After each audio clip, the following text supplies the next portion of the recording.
नमस्कार दोस्तों इस वीडियो में मैं सबसे पहले सुपरस्टार आमिर खान उनका मैं एक वीडियो क्लिप दिखाना चाहता हूं। जिस वीडियो क्लिप में वो एक कहानी सुनाते हैं नेता और जनता के ऊपर, एक व्यंग्यात्मक कहानी है। और उसके बाद उसी वीडियो के ऊपर संदीप महेश्वरी जी भी कुछ कमेंट करते हैं। उस वीडियो के ऊपर वो कमेंट नहीं है, लेकिन उस कमेंट को ऐड किया गया है और उसके बाद मैं उस वीडियो पे मैं अपना कमेंट करूँगा। तो सबसे पहले ये वीडियो सुनिए आप लोग। एक मालिक है, अब मालिक अपने नौकर से कहता है कि तू हर रोज मुझे 1 लीटर दूध गर्म करके पिलाएगा, ये तेरी ड्यूटी। तो नौकर रोज 1 लीटर दूध पिलाता था। कुछ दिन बाद नौकर जो है उस दूध में से 1.5 लीटर दूध खुद पी जाता था और बाकी दूध में पानी मिला के मालिक को पिलाता था। फिर कोई मालिक से शिकायत करता है कि साहब ये जो नौकर आपने रखा है ये दूध में गड़बड़ करता है। तो मालिक ने कहा अच्छा ऐसा है क्या, और उसने नौकर की निगरानी के लिए एक और नौकर रखा। अब 2 नौकर हो गए, तो दोनों नौकरों ने 1.5 लीटर दूध खुद पीना शुरू किया और बाकी दूध में वो पानी मिला के मालिक को पिलाते। कुछ दिन बाद फिर मालिक को कुछ लोगों ने कहा कि आपके 2 नौकर जो है वो दूध में पानी मिला के पिला रहे हैं हम। तो उसने कहा अच्छा ऐसा है। तो उसने एक और नौकर रखा, बोला इन दोनों पे निगरानी रखो। अब 3 नौकर हो गए, तो तीनों 1.5 लीटर दूध पीते थे। मालिक को 1.5 लीटर दूध में पानी मिला के पिलाते थे। मालिक की तबीयत भी थोड़ी कमजोर होने लगी, थोड़ा वीक हो गया वो। फिर किसी ने कहा कि आपका स्वाद बड़ा गड़बड़ हो गया, आप तो बहुत कमजोर होते जा रहे हैं, ये नौकर आपके बड़ा गड़बड़ कर रहे हैं। तो बोला अच्छा ऐसा हो रहा है क्या। तो उसने एक और नौकर रखा, बोला इन तीनों पे निगरानी रखो कि ऐसा ना हो। अब जब 4 नौकर रख लिए तो दूध तो 1 ही लीटर था। थोड़े दिन ठीक मिला, फिर 4 नौकर मिल गए और दूध पीने लग गए। अब मालिक को क्या पिलाए। तो वो क्या करते थे कि जब मालिक सो जाता था तो जो दूध पे थोड़ी मलाई जमती है ना ऊपर, वो मलाई लेके मालिक की मूंछ पे लगा देते थे। सुबह मालिक उठ के कहते कि बड़ी भूख लग रही है, तुम लोगों ने रात को दूध नहीं पिलाया। तो कहते नहीं मालिक पिलाया, आपका हाजमा खराब है, आपकी तबीयत ठीक नहीं है। वो कहता क्यों कैसे। और फिर वो मालिक को आईना दिखाते, कहते ये देखिए साहब अभी भी प्रूफ है। कौन सा प्रूफ है। आपके मूंछ पे देखिए मलाई जमी हुई है। तो अब मुझे बताइए दोस्तों, ये कहानी है या हकीकत। हकीकत है। तो इसमें मालिक कौन है और नौकर कौन है। हाँ आप बताइए। इसमें मालिक जो है जनता है और नौकर जो है वो सरकार है। हाँ बिल्कुल सही पहचाना आपने। आप लोगों ने भी ये बात पहचान ली थी। जिनके अंदर सेल्फ रिस्पेक्ट होती है वो कभी भी आलसी नहीं मिलेंगे आपको। सेल्फ रिस्पेक्ट का मतलब क्या कि मैं 18 साल से ऊपर हो गया हूं। आप में से कितने जो 18 साल से ऊपर हैं। हाँ सारे हैं। तो दैट मीन्स कि अगर आपके अंदर सेल्फ रिस्पेक्ट है तो अगर है तो क्या आना चाहिए अंदर से कि मुझे बैठे बैठे नहीं खाना है अपने माँ बाप का। फ्री में मुझे कुछ भी नहीं चाहिए, 1 रुपए भी नहीं चाहिए किसी से भी, चाहे वो मेरे माँ बाप हो चाहे कोई भी हो। अपने बेस पे कुछ करना है, ये सेल्फ रिस्पेक्ट हमारे अंदर होनी चाहिए। ऐसी बहुत कम लोगों में मिलती है। तो दोस्तों जैसा कि अभी आप आमिर खान के द्वारा यह कहानी सुन रहे थे, एक इमोशनल ड्रामा, एक इमोशनल कहानी, जिसमें यह बताने का प्रयास किया गया है कि किस तरह से नेता लोग जनता को बेवकूफ़ बनाते हैं। ऐसा ही कहावत मैं गांव देहात में भी सुनते आया हूं, जिसमें बोला जाता है कि कमाए धोती वाला और खाए टोपी वाला। मतलब टोपी वाला मतलब नेता लोग या जो बड़े बड़े पोस्ट पे हैं, लाइक IAS, IPS, SDM और भी बड़े बड़े उद्योगपति, इस तरह से बड़े बड़े जो लोग हैं, या जैसे कि हम बोल सकते हैं कि हमारे देश में जो शायद 5% या 10% जो लोग हैं, करीब करीब 10 करोड़ जो लोग हैं, वो काफ़ी अमीर हैं। तो वो लोग क्या करते हैं, जो गरीब जनता है वो उनको बेवकूफ़ बनाते हैं, उनको बेवकूफ़ बना के उनके पैसे हटते हैं। जैसे कि इस कहानी में आमिर खान बताते हैं कि वो एक्चुअली कहानी अजीब सा है ना। जैसे कि हम जनरली सोचते हैं कि जो जनता है वो नौकर होती है और जो नेता लोग होते हैं वो मालिक होते हैं, लेकिन कहानी को ऐसा ट्विस्ट कर दिया गया है जिसमें यह साबित किया गया है कि देखो किस तरह से जनता को नेता लोग बेवकूफ़ बनाते हैं। उनके मतलब क्या 4 नौकर की बात करते हैं। पहला नौकर बेवकूफ़ बनाया।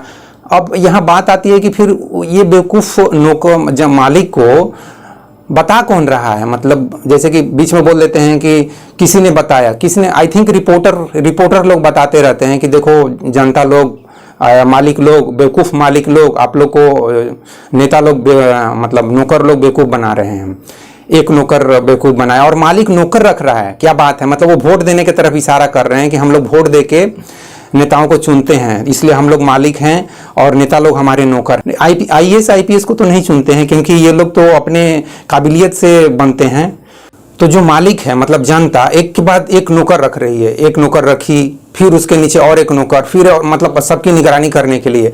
किस लिए यार? ये कहानी का मकसद क्या है? मतलब कि जनता इतनी बेवकूफ़ क्यों है? वही यही मैं कहना चाहता हूँ कि जनता इतनी बेवकूफ़ क्यों हो भाई, और आप मालिक इतने बेवकूफ़ क्यों हो? आप मालिक हो नौकर हो मुझे मालूम नहीं, क्योंकि मैं भी गवर्नमेंट डिपार्टमेंट का एक आदमी हूँ और मैं अपने को कभी समझा नहीं मैं नौकर हूं कि मालिक हूं। मुझे तो मैं हमेशा अपने को एक इंसान के रूप में देखा, मैं एक इंसान हूं, ना मालिक हूं ना नौकर हूं, क्योंकि मेरे को ऑफिस में भी किसी ने नौकर की तरह ट्रीट नहीं किया और ना ही मैं किसी को नौकर की तरह ट्रीट किया। सब जगह सीनियर हो चाहे जूनियर हो, एक दोस्त की तरह मिलजुल कर काम करते हैं। यहाँ नौकर और मालिक की तरह तो कोई फीलिंग आया नहीं। लेकिन फिर भी अगर जनता, मतलब हमारे देश के करीब करीब कितने 140 करोड़ लोग या 145 को, क्योंकि 150 करोड़ पॉपुलेशन भी पहुंच चुका है, तो 140 करोड़ अगर जनता है जो मालिक है, लेकिन नौकर की तरह बेचारे लोग को ट्रीट किया जा रहा है और उनको टोपी पहना के बेवकूफ़ बनाया जा रहा है। सब दूध जो है वो नेता लोग पी जा रहे हैं या बड़े बड़े अधिकारी लोग पी जा रहे हैं, ऊपर वाले लोग पी रहे हैं, और इनको चारों मिल के, मतलब चारों तरह के अमीर लोग, नेता हो, IPS हो, अधिकारी लोग हो, सभी सुबह में उठ के, सुबह में जब नौकर लोग उनके मुंह पे, मैं तो खुद कंफ्यूज हो जा रहा हूँ, नौकर कब बोलूँ मालिक कब बोलूँ। तो बेचारे मालिक को मुंह पे क्रीम लगा देते हैं, छाली लगा देते हैं, बिहारी भाषा में छाली बोलते हैं। मैं बचपन से तो छाली शब्द सुनते आया हूँ, खाया भी हूँ। तो दूध के ऊपर जो छाली उसको लगा देते हैं और उनको आईना दिखा देते हैं, जैसा कि आमिर खान बता रहे हैं, तो आईना दिखाते। मैं यही कहना चाहता हूँ दोस्तों, जितने भी 140 करोड़ लोग हैं यार, आप लोग इस तरह के बेवकूफ मालिक क्यों बन रहे हो यार? तो फिर आप बोलोगे फिर मैं क्या बनूं? नौकर बन जाओ ना। अच्छा तो है, नौकर बन जाओ, IAS IPS लेवल का नौकर, SDM टाइप का नौकर, डॉक्टर इंजीनियर टाइप का नौकर, इस टाइप का नौकर बन जाओ। वो जो 10 करोड़ ऊपर में लोग हैं ना, या MLA MP, अगर आपको डायरेक्ट यहाँ पे अगर नेता का मतलब है तो आप नेता बन जाओ ना, कोई दिक्कत है? अरे अब देखो तो गरीब घर से भी IAS IPS बन रहे हैं, MLA MP बन रहे हैं, PM CM क्या नहीं बन रहे हैं यार। तो आप नौकर मतलब मालिक क्यों, बेवकूफ मालिक क्यों बन रहे हो? ये बोलना चाहता हूं मैं। इस तरह का इमोशनल ड्रामा बंद करो यार। मैं बचपन से इस तरह का इमोशनल कहानी सुनते आया हूं। गांव में लोग भाग किस्मत की बात करेंगे, आपने भी सुना होगा, समय से पहले भाग से ज्यादा किसी को कुछ नहीं मिलता है। अरे भैया कहाँ है आप, मतलब भगवान की तरफ इशारा कर रहे हो? क्यों आपके भाग में क्यों इतना थोड़ा सा देता है भगवान? इससे अच्छा तो भगवान को मानो ही मत। मैं बताऊं, मैं 23-24 साल तक बिल्कुल भगवान को एक तरह से मैं बोलूं तो ठेंगे पे रखता था। आप बोलोगे मैं बहुत ही हद से ज्यादा जा रहा हूं, और क्या बोलूं मैं, मेरे लिए भगवान का कोई अस्तित्व ही नहीं था मेरे लिए भगवान का। क्योंकि लोग इतनी बुरी बुरी गंदी गंदी कहानियां सुनाते हैं भाग किस्मत के नाम पर और भगवान के नाम पे, मतलब जैसे हो उसी तरह से जीते रहो। यही है 99% कहानियां जो धार्मिक और आध्यात्मिक कहानियां हैं, जो गांव देहात में मैं सुनते आया हूं, धार्मिक और आध्यात्मिक कहानियां, वो इसी तरह की हैं भाग किस्मत और भगवान के ऊपर। कि भैया आप गरीब घर में पैदा हो गए ना, आपके भाग में गरीबी लिखी हुई है तो आप गरीब ही रहोगे, कुछ नहीं किया जा सकता। कितना भी आप हाथ पैर मार लो, कुछ भी नहीं हो सकता है। तो दोस्तों इस तरह की कहानियां मैं लगभग 20-22 साल तक सुनते सुनते पक गया हूं। इसलिए मुझे इस तरह की बातें यूज करना पड़ रहा है कि अगर आप गरीब घर में हो और आपको लगता है कि भगवान आपके भाग में गरीबी लिखा है, बेरोजगारी लिखा है, दुख तकलीफ लिखा है, समस्या ही समस्या लिखा है, तो मैं बोलूंगा आप नास्तिक बन जाओ, मेरी तरह एकदम नास्तिक। भगवान को कुछ वैल्यू ही मत दो, भगवान कुछ है ही नहीं यार, वैसे भी भगवान है नहीं। जब तक साइंस प्रूव नहीं कर देगा कि हाँ there is a god something like, या जब तक आपको अपने अंदर से नहीं फील हो कि यार कुछ तो है, कुछ तो पावर है, तब तक आप मत मानो भगवान को, कुछ मत। एकदम दुनिया के सारे मतलब गौतम बुद्ध, कृष्ण, ये सब जो बड़े बड़े लोग हैं ना, विवेकानंद चाहे कबीरदास, सब समझो कि ऐसी बकवास करके चले गए हैं, कुछ नहीं है। There is no god, nothing. जब तक आइंस्टीन जैसा है, न्यूटन जैसा है, एडिसन जैसा है, कोपरनिकस जैसा, गैलीलियो जैसा, ऐसा कुछ साइंटिस्ट कोई एक डिक्लेयर नहीं करता है कि there is something power, supreme power जो पूरे यूनिवर्स को कंट्रोल कर रहा है, यूनिवर्स को चला रहा है या इस अर्थ को चला रहा है, तब तक आप मत मानो। मैं ये बोलना चाहता हूं। और दूसरी बात, अगर आपको लगता है आपके भाग में दुख, जैसे बेवकूफ मालिक बोलते हो ना, आप बेवकूफ मालिक समझ रहे हो अपने आप को, बेवकूफ मालिक समझना बंद करो। इससे अच्छा आप इंटेलिजेंट नौकर बनो।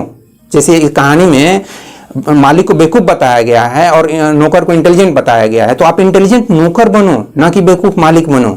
तो दोस्तों मैं यह कहना चाहता हूं कि नेताओं को इतना इंटेलिजेंट मत समझो यार, तुम खुद बन जाओ।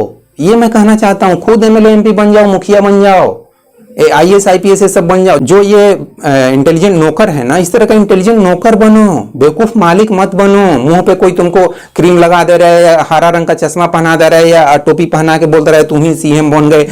जैसे कि नेता लोग अपने चेयर पे ही बैठा देते हैं, जनता में से किसी को उठा के आ जाओ बैठ जाओ, वो 5 मिनट के लिए बैठा देते हैं, वो बहुत बल्ले बल्ले खुश हो जाता है। इस तरह का बेवकूफ मत बनो यार। सचमुच का एकदम एमएलए एमपी का इलेक्शन लड़ो, एमएलए एमपी बन जाओ, पीएम सीएम बन जाओ, आईएएस आईपीएस बन जाओ। ये मैं बोलना चाहता हूँ। बेवकूफ नौकर, बेवकूफ नहीं, बेवकूफ मालिक मत बनो, इंटेलिजेंट नौकर बनो। ये है मेरा इस वीडियो का मैसेज। तो समझो मैं क्या कहना चाहता हूँ।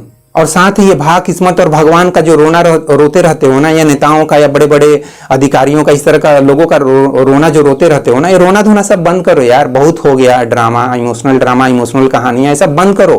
बहुत हो गया कहानियां। इंटेलिजेंट बनो, नौकर ही बनो, इंटेलिजेंट बनो, बेवकूफ मालिक मत बनो। इससे अच्छा इंटेलिजेंट नौकर बनो। नहीं तो मैं यह कहना चाहूंगा कि न तो बेवकूफ मालिक बनो, ना बेवकूफ नौकर बनो, इंटेलिजेंट बनो। ये सबसे अच्छा बात है ना। इंटेलिजेंट नौकर भी बनना पड़े तो नौकर बनो, इंटेलिजेंट मालिक भी बनना पड़े तो इंटेलिजेंट, किसी भी हालात में आप इंटेलिजेंट बनो, समझदार बनो, ये कहने का मतलब है। तो दोस्तों इस वीडियो में बस इतना ही। थैंक यू वेरी मच इस वीडियो को देखने के लिए। जय हिंद, जय भारत और जय विश्व, जय भगवान। Thank you very much friends.